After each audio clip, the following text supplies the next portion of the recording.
والعاقبة للمتقين والصلاة والسلام على رسوله سيد المرسلين وعلى آله وصحابه أجمعين أما بعد أعوذ بالله من الشيطان الرجيم بسم الله الرحمن الرحيم إلا تنصروه فقد نصره الله إذ أخرجه الذين كفروا ثاني اثنين إذ هما في الغار إذ يقول لصاحبه لا تحزن إن الله معنا فأنزل الله سكينته عليه وأيده بجنود لم تروها آمنت بالله صدق الله مولانا العظيم وبلغنا رسوله نبي الأمين الكريم ونحن على ذلك لمن الشاهدين والشاكرين والحمد لله رب العالمين بارگاہ رسالت امام ہدیہ درود شریف اللهم صل على سيدنا وعلى آل سيدنا مولانا محمد وبارك وسلم صلاة وسلام عليك يا رسول الله صلی اللہ علیہ وسلم۔ اگر تم محبوب کی مدد نہ کرو تو اللہ نے ان کی مدد فرمائی جب انہیں کافروں کی شرارت سے باہر جانا ہوا دو جان کے ساتھ، جب غار میں اپنے صاحب سے کہہ رہے تھے، اپنے ساتھی سے کہہ رہے تھے غم نہ کھا، بے شک اللہ ہمارے ساتھ ہے، اللہ نے ان پہ اپنا سکینہ اتارا اور ان فوجوں سے مدد فرمائی جو نظر نہ آتی تھی۔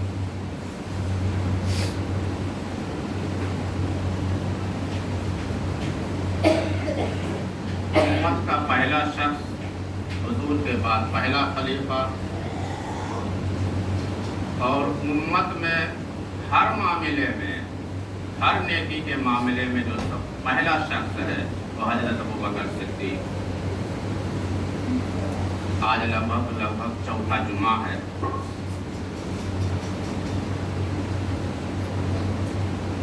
اور ان کی اتنی عظیم خدمات ہیں، اگر رمضان تک بیان کیا جائے تو سرسری طور پر بھی مکمل نہیں ہوگا۔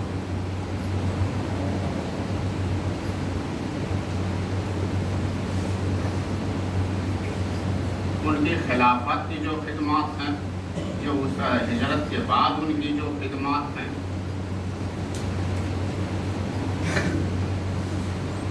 اور اللہ تبارک و تعالیٰ کی ان پہ جو خاص عنایات ہیں، انہوں نے جو اسلام پر احسان کیا ہے، حضرت ابوبکر صدیق حضور کے ساتھ اس وقت ہر وقت ساتھ رہے جب مال کھانے کا وقت نہیں تھا، مار کھانے کا وقت تھا، اور وفا اتنی نبھائی کہ وفا کی انتہا تھی۔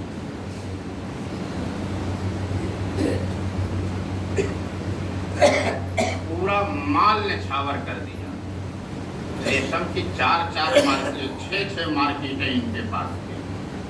جب حضور کے ساتھ آئے تو بائیکاٹ ہونا شروع ہوا، حضور کی حفاظت میں ہر وقت ساتھ رہنا، کاروبار کی طرف تو توجہ نہیں گئی، مارکیٹیں ایک بند ہوتی گئی۔ اور جب ہجرت کی رات میں حضور کے ساتھ نکلے تو اللہ کا جو انتخاب تھا حضرت ابوبکر صدیق کا، ہر معاملے میں وہ ساتھ۔ اب حضرت ابوبکر صدیق کی جو حکمت تھی، گھر میں جتنا بھی اس وقت نقد میں میسر تھا، تھوڑے بہت سکے جو ہے بچوں کے لیے چھوڑا، سب ساتھ لے لیا۔ اگر راستے میں کچھ ایسا معاملہ آ جائے، کوئی آ ہی جائے سامنے اور نہ مانے تو اس کے منہ میں، اس کے جیب میں جتنے سکے ٹھوس سکو ٹھوس دو اس کو بند کرنے کے لیے۔ یہ انتظام کر کے حضرت ابوبکر صدیق نکلے۔ اور اس کے بعد ان کے باپ حضرت ابو قحافہ، زیادہ عمر ان کی تھی، آنکھوں سے نابینا ہو گئے تھے، اور فتح مکہ کے بعد اسلام لائے، اس وقت اسلام نہیں لائے۔ تو انہوں نے اپنی پوتیوں سے کہا کہ تمہارا باپ تمہارے لیے کچھ مال وغیرہ چھوڑ کے گیا کہ سب لے کر کے چلا گیا؟ باپ کی بڑی صاحبزادی حضرت اسما، انہوں نے کہا نہیں دادا جان، چھوڑ کر کے گئے ہم لوگ، کہا نہیں مجھے امید تو نہیں ہے جو کچھ چھوڑا ہوگا. تو حضرت اسما نے دادا کو مطمئن کرنے کے لیے کچھ پتھر کی ٹھیکریاں جو ڈالر سکے کی شکل کی ہوتی ہیں ایک جگہ اکٹھا کر کے اس کے اوپر کپڑا رکھ کر کے وہ نابینا ان کو پکڑ کے لائی, ہاتھ اس پہ پھروا دیا. دادا دیکھیے اتنا مال رکھ کر کے گئے, ہاں ٹھیک ہے وہ چھوڑ کے جاؤ نا, مجھے تو امید نہیں کہ وہ چھوڑ کر کے جائے گا. اور ہجرت کی رات میں صرف حضرت ابو بکر صدیق جو ہے ساتھ میں نہیں تھے, پورا گھرانہ ان کی جانکاری میں تھا, پورا گھرانہ ساتھ میں تھا. ایسے نہیں چلے گئے تھے, پورے لوگوں کو یہ معلوم تھا کہ یہاں سے محمد ہجرت کریں گے, مدینے جائیں گے. اس لیے کئی صحابہ مدینے جا چکے ہیں. تو حضرت ابو بکر صدیق کی یہ حکمت عملی تھی کہ مدینے کے راستے پہ نہیں لے کے گئے, غار ثور جو یمن کے راستے پہ تھا وہاں لے کر کے گئے کہ اگر ہم مدینے کے راستے پہ گئے تو پکڑے جائیں گے.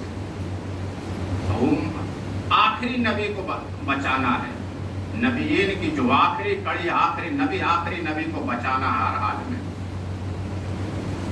اور اس کے بعد حضرت ابو بکر صدیق کی حکمت عملی, جب غار کے قریب پہنچے ہیں, آج وہاں زیارت کے لیے جاتے ہیں, سیڑھیاں بن گئی ہیں. اس زمانے میں رات کا اندھیرا, پہاڑ, اور اس کے بعد حضور کو کاندھوں پہ لے کر کے چڑھے ہیں.